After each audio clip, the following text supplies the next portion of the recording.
У нас когда-то была страна, у нас была мечта, у нас была семья, у нас был дом. И Bir vaqtlar bizning o'z oilamiz, o'z orzularimiz bor edi. Oilamiz va uyimiz mavjud edi. Bizning uyimiz, mamlakatimiz, ota-onamiz qani? Bizni xonavayron qilishdi. Hozir adolat uchun kurashib, o'z vatanimizni, oldingi baxtimizni qayta qo'lga kiritmoqchimiz. сейчас пытаемся бороться за справедливость и вернуть нашу родину, и вернуть наше прежнее счастье. Hozirda AQShda ijtimoiy sohada faoliyat yuritayotgan Olya sobiq harbiy. 18 yildirki u Qo'shma Shtatlarda yashaydi.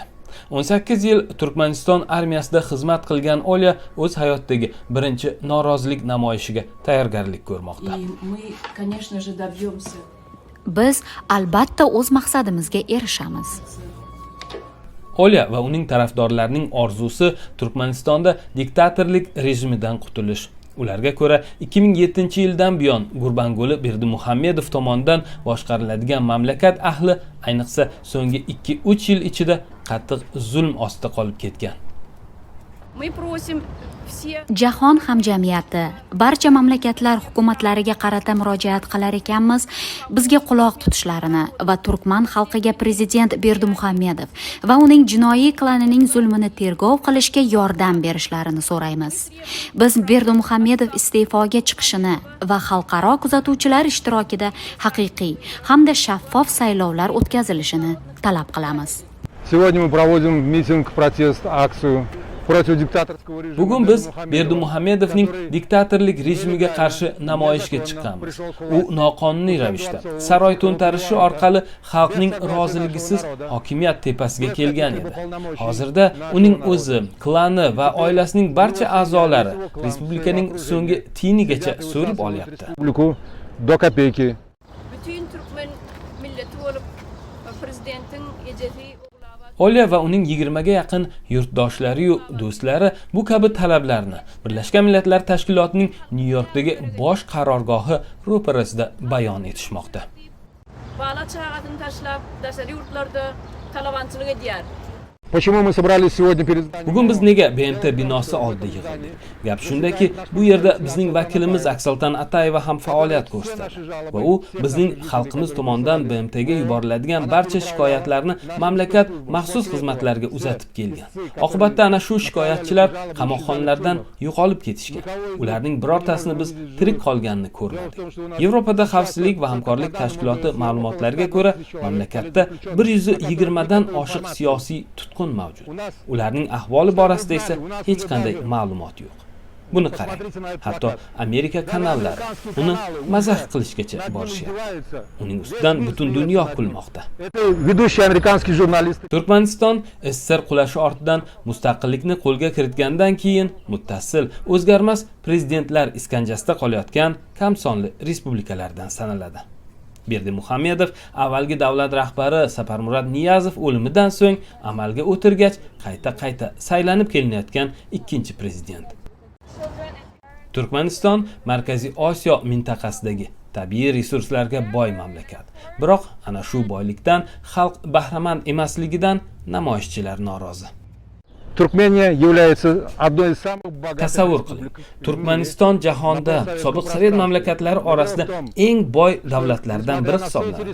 Mamlakatdagi mavjud ana shu resurslar, neft va gaz bo'lishiga qaramasdan, ana shu boyliklarga 1% odamlar, ya'ni Berdimuhamedov atrofidagi odamlargina egalik qilishmoqda. 99% aholi esa nochor va och o'tiribdi. Mamlakatimizda bolalar ochlikdan o'lmoqda. Tabiiy ofatlardan odamlar o'lyapti. Davlat tomonidan esa hech qanday yordam ko'rsatilmayapti. Bu ham yetmaganidek, aholini ta'minlash o'rniga fermerlarimiz yetishtirgan g'alla arzon garovga olib qo'yilib, xorijga sotib yuborilmoqda. Shu orqali aholiga hatto o'zini ta'minlash imkoni ham qoldirilmayapti. Chet eldan qarindoshlari tomonidan yuborilayotgan har qanday yordam ham Turkman maxsus xizmatlari tomonidan ro'yxatga olingan. Har kim qayerdan qancha pul olganini hisobini berishi shart. Amalda hatto o'z yaqinlarimizga yordam yuborishimizga qo'yishmayapti. Оказываем родственники своим близким, даже ее не дают нам посылать. Родина, я тебя люблю. У нас была мечта, у нас была страна. Olya kabi boshqa faollar uchun ham ushbu norozilik namoyishi dastlabkisi. Yillar davomida AQShda yashab kelayotgan turkmanistonlik bu immigrantlar sukutini pandemiya davridagi sinovlar buzgan. Ничего. И мы никому не нужны. Даже мир молчит и боится этого трусливого диктатора, потому что Буланок. Эта девочка тоже погибла в ураган. Avvalda ular Lebap viloyatida ro'y bergan tabiiy ofat qurbonlariga hukumatning beparvoligiga guvoh bo'ladi. Pandemiya davrida Turkiyada qolib ketayotgan turkmanistonlik mehnat muhojirining 55 nafari bir kechada zaharlanib, o'lim topishi esa ularning sabr kosasini to'ldirgan.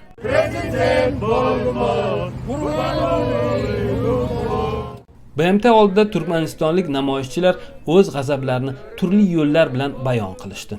Gurbanguli Berdimuhammedovning prezidentlikka noloyiqligini qo'shiq qilishdi.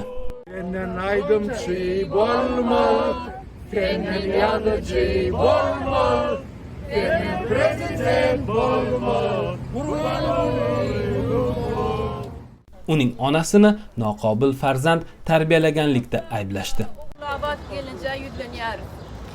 Senin oğlun bütün 5 milyon halkı ödüne düşman etti. Gözlerini aç oğlavat. Eşit halkın ağını alasını. Oğlun gözlerini aç oğlavat. Neçin bir adam nelet okuyar senin oğlunu. Ya senin gözlerini oğlun oğurlan haram pulları kör etti mi? Ol halkın davana davi. Kara derini saçıp kadanan pulu. Gözlerini aç oğlavat. Aç oğlun gözlerini.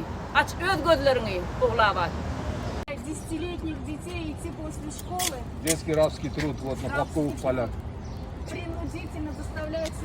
Namoyishchilarning ko'tarib chiqqan shiorlari yu ko'rgazmali transparantlari esa Turkmaniston davlat matbuoti namoyish qilayotgan mamlakatdagi baxtiyor hayotni chilparchin qilib turadi. Где народ собирается за отрубями, не за хлебом, это отруби, которые даются скоту, и то какая очередь. Для сведения просто. Lebap viloyatida tabiiy ofat natijasida 300 dan ortiq odam o'ldi. Ularning orasida yosh bolalar ko'p. Bizning birorta ommaviy axborot vositasi, gazetalarda bir og'iz aytilmadi.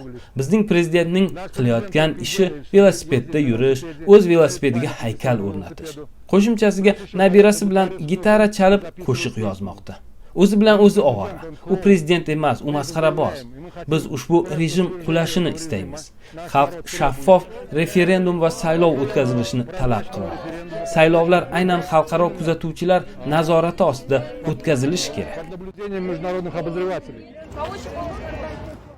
BMT binosi oldida Olya 10 kishini yig'ishga chog'langandi. Namoyishga 2 barobar ko'p odam keldi. Buning sababi unga ayon. Организация нет совершенно несложно. Дело в том, что когда человек от души занимается чем-то, ничего не может быть. Namoyishni tashkil etish qiyin bo'lmadi. Negaki inson biror ish bilan chin qalbdan shug'ullansa, u ish qiyin kechmaydi va hech narsa uni amalga oshirishingizga to'sqinlik qila olmaydi. Bu yerga kelganlarning ko'pchiligi o'zi meni qidirib topib kelgan. Bu shundan dalolatki, xalq diktatorlik rejimidan juda charchagan. Это видно, что народ уже до такой степени устал от этого диктаторского режима. Дело в том, что сейчас именно почему мы выходим на митинги, от этого есть результат. Nimaga biz aynan hozir mitinglarga chiqyapmiz? Gap shundaki, bundan natija bor. AQSh kongressida 2014-yildan buyon Turkmaniston ishini ko'rib chiqish bo'yicha so'rov yotibdi. Aynan hozir bizlar kabi butun dunyo bo'ylab o'tkazilayotgan ommaviy mitinglar tufayli kongress ushbu so'rovni ko'rib chiqishga kirishdi. Ustiga ustak, Amerika koronavirusga qarshi kurash uchun Turkmanistonga $500 million mablag' ajratgan.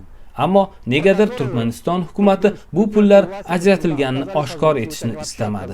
Hatto ana shu pulni olmadik deb turib olishdi. Bu hol bunday olganda AQSh kongressini taajjubga solgan. Ular buni o'z holicha qoldirib bo'lmasligini anglaganlar. Как говорится, пора с этим что-то делать. Namoyish tugagach, Olia bayroqlarni ham, transparentlarni ham ehtiyotkorlik bilan yig'ishtirib olmoqda. Ular navbatdagi namoyishlarda ishlatish uchun asqotadi. Faol biladiki, maqsadlarga erishguncha bunday namoyishlarni ular hali ko'p o'tkazishadi. И мы будем бороться до конца. Biz oxirigacha kurashamiz. O'z vatanimizni qaytarmagunimizcha. Обратно. Navbatdagi namoyishlarni turkmanistonlik faollar iyul oxirigacha va avgust oyida ham o'tkazishni mo'ljallashgan. Amerika ovozi uchun Nyu-Yorkdan Solih Yoyev. Чтобы было, что один в Галкском трибунале. Да.